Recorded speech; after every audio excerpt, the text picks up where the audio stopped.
Hello there, and welcome back to one more episode of The Lighthouse with Elijah Lee. And today we're looking at a bit of a kind of complicated mess and really kind of a heavier topic today.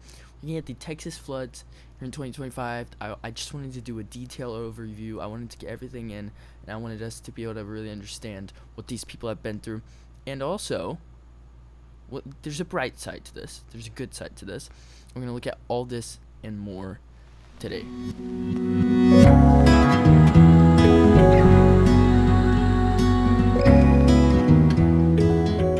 So, July 2nd through the 4th, of course, of the year 2025, heavy rainfall began in central Texas, escalating into a catastrophic flash flood. On July 4th, the Guadalupe River rose 26 to 30 feet in less than an hour. And that devastated the Texas Hill Country, particularly Kerr County. And something totally uncontrollable. The beds were dry and they just transported water very well. There's live footage, and you can just see the river rise. And it's pretty insane how fast it is. And it's honestly a super scary thing to watch, but it's just crazy. Nature can really freak out on you, in a couple of seconds. So that was July 2nd to the 4th. On July 4th, the flood struck really with unprecedented speed, overwhelming communities. Camp Mystic, which was a Christian summer camp along the Guadalupe River, where 27 people, including children, died. This was horrible. It's a sad moment. And you start asking, why did this happen? How could God have allowed this to happen? And those aren't questions for us to ask, we don't know his reasons. So we need to be thankful for what we have, this could be a wake-up call, not just to the witnesses, not just to the families who lost loved ones, but it could be a wake-up call to all of America. And I'm going to explain that a little bit more in a little bit. And I want you guys to stay tuned. I want you to keep listening, because I want to get to something that's super important that I think America can unite over and America can get stronger through. So back July 5th, search and rescue operations intensified as the death toll rose and dozens remained missing. And public outrage grew over the lack of timely warnings. Obviously, people getting mad, they want someone to blame, and I'm going to get into this a little bit more in a couple of moments here. But right now we're just kind of going through the order of events. July 6th, President Trump signed a major disaster declaration for Kerr County. This unlocked federal disaster assistance through FEMA, FEMA. Then the death toll on July 7th reached at least 100, with 173 people still missing statewide. This is including 161 in Kerr County. No survivors were found since July 4th. July 8th through 10th, rescue efforts continued with support from Texas, other states, and Mexico. Governor Greg Abbott highlighted state-led response with over 1,750 personnel and 970 vehicles deployed. On July 11th, President Trump and First Lady Melania Trump and Texas officials, including Governor Greg Abbott, visited Kerrville to survey damage, meet first responders, and console families. Trump praised the response as incredible and deflected criticism about warning systems, which is a whole debacle here. But this is a big move on the part of President Trump to go out there. We saw he was consoling families. He was meeting with the first responders, and there's footage where they go to shake the First Lady's hand, and they each take off their hat, and that's just respect, guys. That's America right there. That makes me proud when we have people like that care. These people are working their heads off, and we're all sitting in the comfort of our home, possibly even trying to pick sides right now. There shouldn't be sides with this horrible catastrophe. There should never be sides on this. So here's the goal. How can we unify over this? Well, we watched the death toll on July 12th to 13th. Death toll climbed to at least 135. This included 28 to 36 children, with 150 to 173 people still missing. These numbers are astronomical. The amount of people missing or dead, it's insane. It's horrible. And there's nothing you could really do to prevent this. This is a freak of nature, basically. That's what this flood is. And it's hard to know that this happened and have that feeling of uselessness. Like, I don't really know what I can do about this. I don't feel like I have the capacity to help in any way. Just pray. That's all you gotta do is just pray. Pray for these families. Pray for those who haven't been found yet.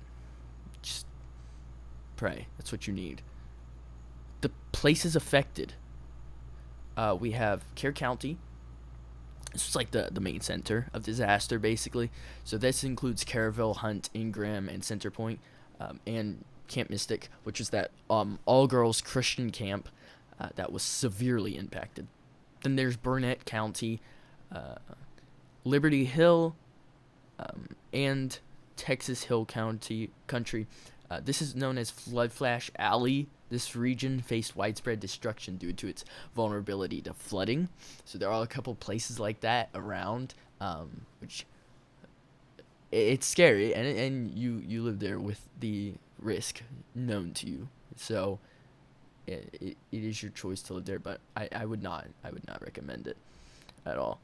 Just like living in Florida, right on the beach, in the Pensacola area, anywhere in Florida, or those are places you going to live there because you want to live there, you enjoy living there, you think it's pretty, but it also comes with risks, and you have to be ready to accept that and acknowledge that and realize what I'm doing could be dangerous. So living safely is definitely a high priority there. So here's like a total death toll. So the estimates range from 100 to 135, with at least 28 to 36 children among the deceased. This includes 27 from Camp Mystic, which is horrible. That was horrible catastrophe, what happened at Camp Mystic. And I got disgusted. Because here's the fact. Everything has to turn into a political game right now. There are at least 150 to 173 people that remain unaccounted for, with 161 reported missing in Kerr County alone as of July 10th. Still no survivors found since July 4th. All these people out there, scared, they don't know where their family is. Those missing, we don't know where they are. Yet, it always has to be turned into a political game. Always. And there is one enemy here. And the enemy are those who want to politicize this catastrophe that just happened. And it was politicized mostly by the left. The mainstream left. And this is a major issue. This cannot keep happening. When the flood from Hurricane Helene, for example, swept North Carolina, it killed 250 people, right? Nobody politicized it. In fact, the mainstream media praised how well it was handled. And who was the president at that time? It was Joe Biden. And the mainstream media, it's leftist, and it was happy with that. It was happy with the fact that the president was who he was, if he was even leading the country at that time. And they enjoyed that, so they're obviously not going to go shoot out their candidate. They're not going to shoot out their president. They're not going to call him out for how he treated the survivors or how he handled the situation. They're fine with what he does. So it's like he could do no wrong during his presidency. Now, I've never said Trump is perfect at everything. Far from it. Listen, we're all imperfect. None of us are perfect. There's no use acting like someone is there when they're not. But here's the fact. He has done so much good. And he's done what he said he's going to do.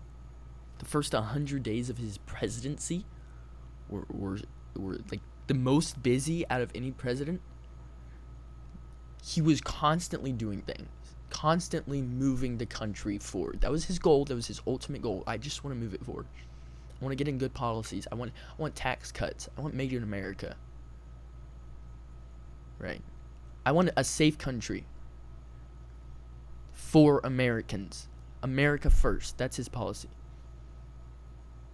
He doesn't want waste, fraud, and abuse. These are all popular things with the American people. And he's done these things. But mainstream media is like, let's just ignore all that. Let's ignore everything he's done. And when a flash flood that no one can control comes through, we're going to blame all of Trump's administration for what happened. Well knowing he could do nothing about that. But the moment a conservative steps into office, everything is his fault. Because mainstream media is widely left. It's always been leaning that way. Well, I won't say always. For a good while now, it has been leading that way. Very long time it has been leaning that way. And they say everything is his fault. And that's what we saw here. But let's look at something. By day 3, there were search and rescue teams out and moving. By day 4, Trump had signed a major disaster declaration for Kerr County. Contrast that by Biden's deployment of 160 FEMA personnel by day 5. Day 5. It took 5 days for Biden to respond. And let's not forget who responded to Governor Josh Stein, who requested additional disaster relief support.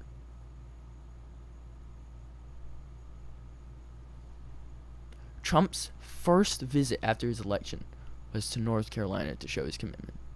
It wasn't Biden who went and visited North Carolina. Listen, this happened in September of last year.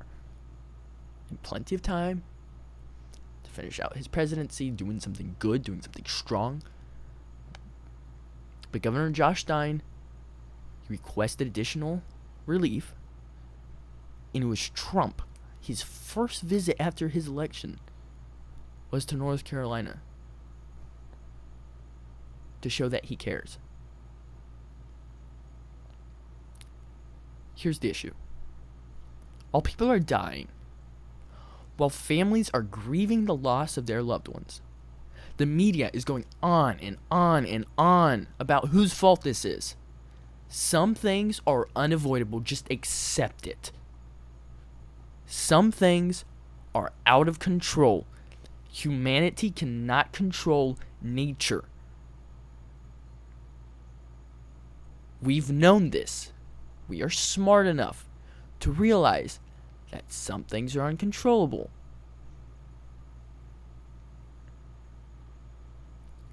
If a hurricane hits a state, it is not the leader of that state's fault. If a hurricane hits a country, it's not the leader of that country's fault. Unless you want him to move land, then it is not his fault.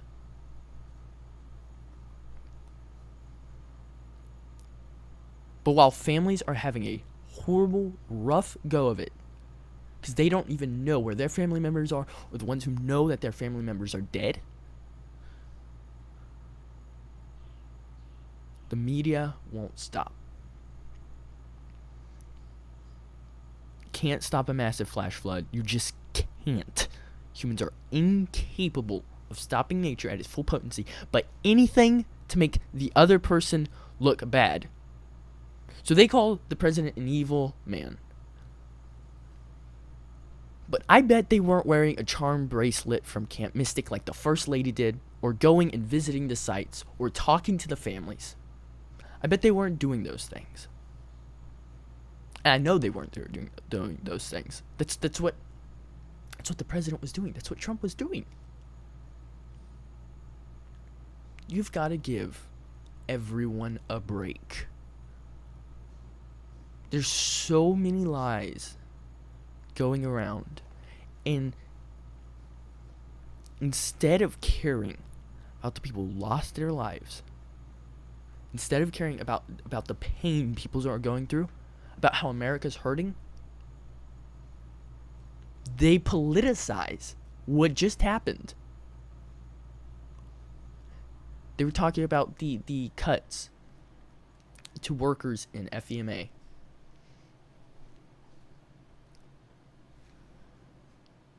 Okay, but it took FEMA 6 days in Hurricane Helene flooding. By day 3, we had personnel out in the Texas floods, and by day 4, okay, Trump was already signing a major disaster declaration.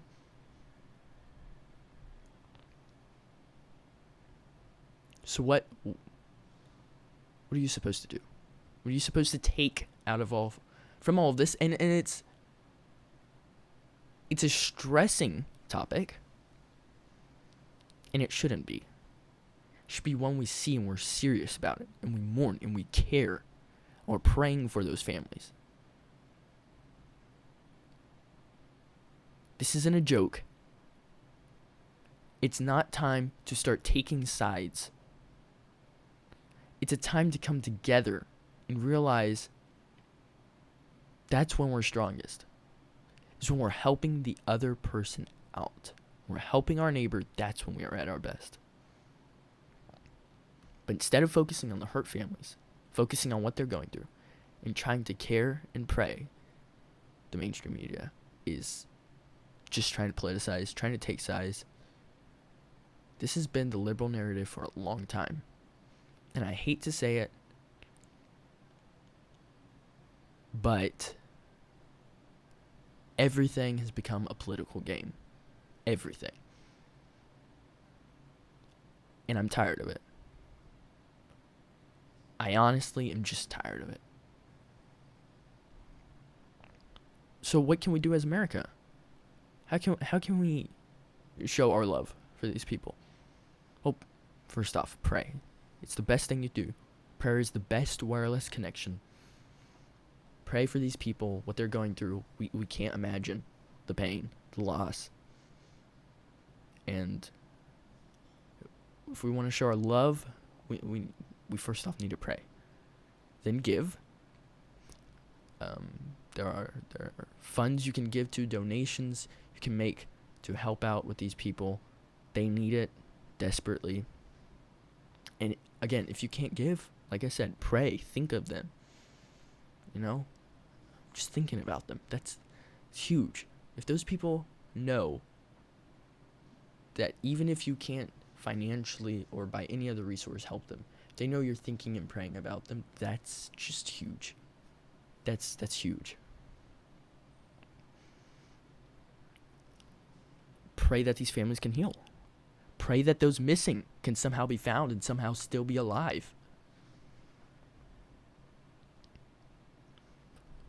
Hope that those who passed knew Christ. And this is the biggest thing. That Christian girls' camp Mystic, was impacted so hard. But it's amazing that it was a Christian camp. And so the possibility that those girls saw their Savior on the other side is high. And that's the bright side. Because when we've got Christ in all of this, and when we've got a hope, when everyone else is drowning, and they're worried, and they don't know what to do, and they're trying to take sides, and they're trying to start a war over something that should never be fought over, we can have a peace. We have the only peace. We have Jesus Christ. When we die, we look forward to what's coming. We're not looking back. He already paid the ultimate price. And all we have to do now is accept him. And we have that hope.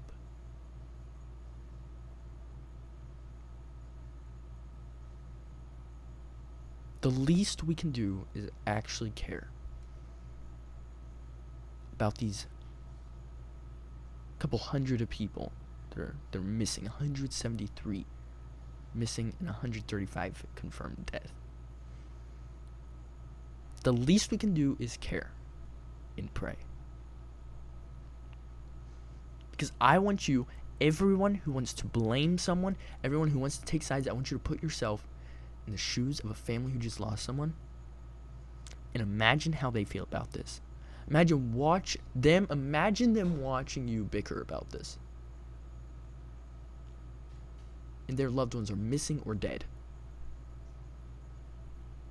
How insignificant your whining seems now. Be an American. Be a Christian. Care about those who lost things. Because I guarantee you, most of the people that are well known, that are making a big splash about this, I guarantee you they have a very comfortable life.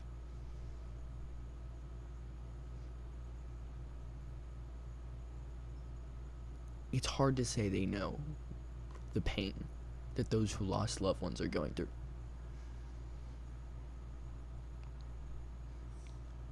But America, this is to you. This is to my listener, the person who cares.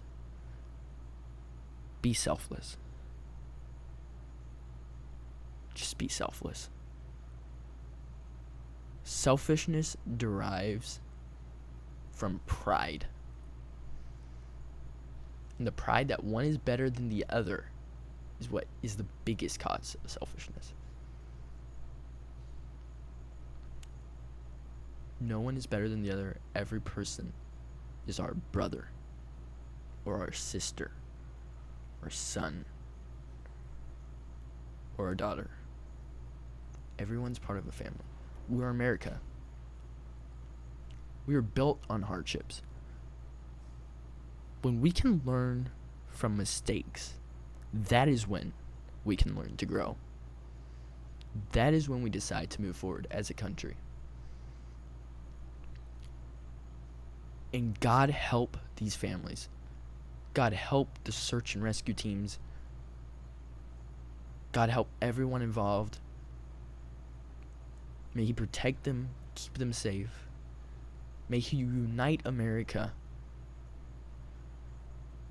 See, I can promise you, it is no good thing that seeing us divided like this. It is no good thing on this earth that seeing us divided. And I will tell you what, it is very much the devil's work to divide a house against itself, because it will fall.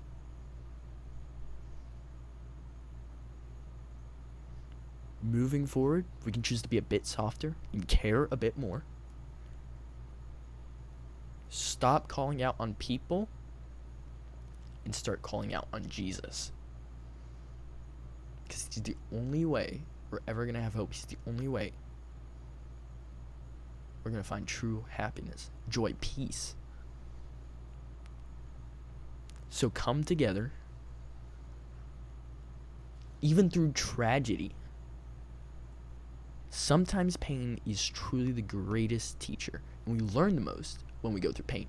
Sometimes life gets really easy, and so we take for granted how good we have it, and it takes something hard to wake us up.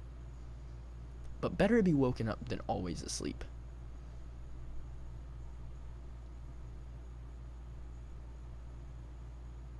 So, what's the answer to all the division, all the strife, all the hate, all the pain? It's Jesus. It's coming together, loving one another, and not think about ourselves, what we want to gain, what we want for our future. Think about others around us,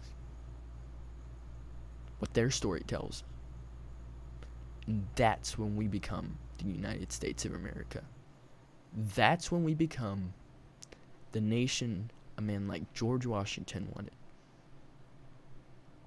A nation a man like Abraham Lincoln wanted. A nation a man like Martin Luther King Jr. wanted.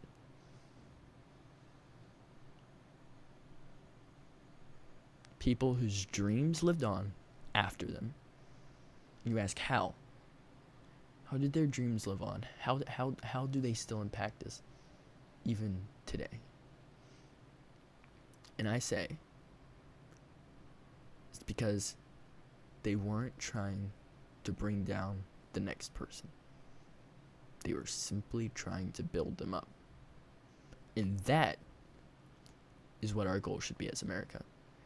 Always attempting to build the other person up, show them our love for them, get through hard times, and be better because of it. What a crazy, crazy world we are in. And I'm crazier, against all odds. This was The Lighthouse with Elijah Lee. I hope you enjoyed, got something from it, and God bless the USA.